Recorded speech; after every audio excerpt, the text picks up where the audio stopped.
Welcome to Absolute Trust Talk with your host, Kirsten Howe. Absolute Trust Talk brings you tips, tools, advice, and interviews to help you build a reliable knowledge base on estate planning, business, and finance to start preparing for your future today. Hello, and welcome to Absolute Trust Talk. This is our recorded video podcast here at Absolute Trust Counsel, and I'm Kirsten Howe, the managing attorney at Absolute Trust Counsel. I'm here with Jessica Colbert, one of our associates who y'all are probably familiar with because Jessica's done a number of episodes with me. And today, for the first time, we have our other associate attorney on the show, Ariana Flynn. Ariana is a UC Hastings, we're still calling it that, graduate. She's been an attorney for about 4 years now. She came to us last summer, but, we've been hiding her in the back room. Just joking. Those of you who are watching on video and not just listening on audio, you can see that she's not a scary looking person. So we have not been hiding her. We just haven't had her on the show yet, but now this is her debut. So we're very excited to have her here. And Ariana is going to share a little bit with us based on her experience as a trust and estate litigator. That's part of what she did before she came to join us and come over to the light side of just planning and administration. So she's going to share some of her experiences because it's very helpful to us as planners. And I think it's helpful to our clients to hear about what really happens in the courthouse when families are fighting over money, over a dead person's money.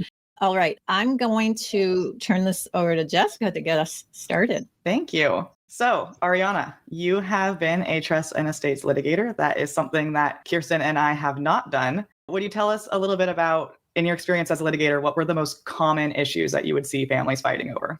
First, I just wanted to thank you both for allowing me to be not just at your firm, but also on the podcast. I have been listening to it for quite a while. So it's really cool now to be here and to make an appearance on the podcast. Just also want to subtly say hi to my mother who is listening here too.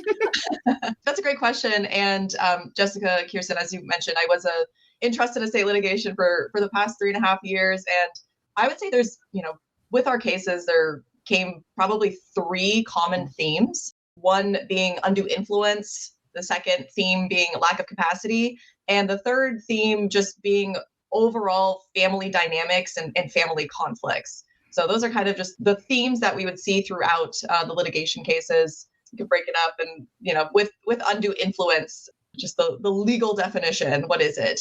The California, Welfare and Institutions Codes defines undue influence as the excessive persuasion that causes another person to act or refrain from acting by overcoming that person's free will and results in inequity. What that basically means in human, just normal lay people terms is getting somebody to do something that they don't want to do that results in an injustice or something that they never planned on doing. So what are the facts, the situations where you would see undue influence occurring? That's good to ask. So there are just a variety of factors, one being kind of just the victim or the person themselves and just how vulnerable they are, that being, age or their physical condition, their mental cognition, mental capacity. Typically elderly clients or disabled clients are more vulnerable than a normal layperson. The authority that the influencer, and influencer is a term unrelated to a social media influencer. That's social media. Talking about the bad guy, right? So bad guy influencer. So the authority that they have, for example, a person in a position of power, a caregiver, somebody managing medications, a relative who's taking care of the day-to-day, or even as far as a person of a position of financial power, financial advisors, lawyers, unfortunately. It's mostly, friends, family members, social contacts, but it could be a professional relationship. Yeah. Absolutely. Realtors, somebody's in that position and somebody who they trust as well. Also, some of the actions. So if the person is isolated, doesn't have any friends, a person controls their finances, some of those things. And if the actions are really not in the best interests of the victim, we would know, it's just kind of when you know, when you're giving away all this money to a caregiver and a caregiver's family, it's not rather than their. Yeah. When you have your own family and you're choosing instead to leave money to your caregiver's family. Yeah. Absolutely. A lot of older adults, it's not uncommon, do become sort of dependent on another person, whether it's that person does their grocery shopping for them and oftentimes I'm just going to say, the oldest daughter. We see that a lot. We're not necessarily accusing all those people of undue influence. It's just that those are the facts that tend to point to the possibility of undue influence. Right. Absolutely. And, you just hit on a really good point, is that everybody's going to be influenced in some way.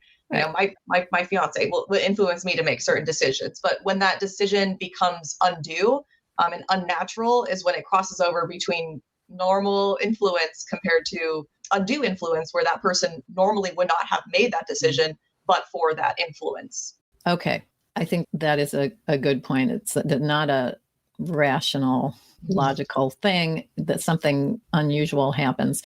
Okay. So you mentioned, aside from just undue influence, you also see cases revolving around lack of capacity. So the allegation is made, there's a document, I don't think this is a valid document because the person lacked capacity at the time that they executed it. I'm putting words in your mouth, so I'm asking you. Am I right? Yes, for more or less, absolutely. That's exactly right. Again, they're challenging the person who created the trust or the will. They're challenging their capacity at the time.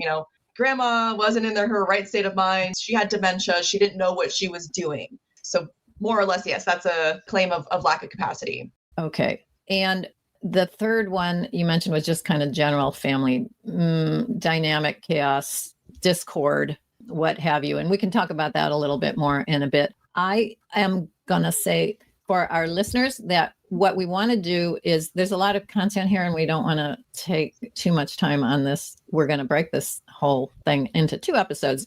And what we're going to do in our next episode, and we hope you listen to it, is talk about the things that we can do for our clients, the things our clients can do to either, preempt some kind of family litigation after they pass, or at least prepare for family litigation if there's really no way to preempt it.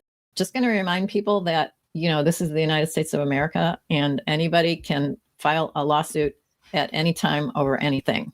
So we as planners can do what we can do, and we can't guarantee anything. So anyway, we're going to talk about all of that in our next episode. Ariana, thank you so much. And Jessica, of course, as always. Thank you for joining us today for another episode of Absolute Trust Talk Live. If you enjoyed listening in, then don't forget to subscribe. You can find us on Apple Podcasts or wherever you may listen by searching Absolute Trust Talk. While you're there, we would also love for you to leave us a review. And then why not share your favorite episodes with family, friends, or colleagues too? You can find all of our shows and corresponding show notes by visiting absolutetrustcounsel.com. You'll also find a variety of other free resources, including our ebooks, videos, blogs, presentations, and more. If you need help with your estate planning or administration, we also offer a free discovery call to help get the process started. You can find more information on booking your session by visiting absolutetrustcounsel.com/scheduling. If you join us for the broadcast, you can submit questions during the show. But if not, don't worry. You can always get in touch with us by sending a quick message to info@absolutetrustcounsel.com. Thanks again for listening. We'll see you soon. This podcast is not meant to take the place of legal advice from an attorney and does not create an attorney-client relationship. If you do have a legal question or issue, please consult with an attorney.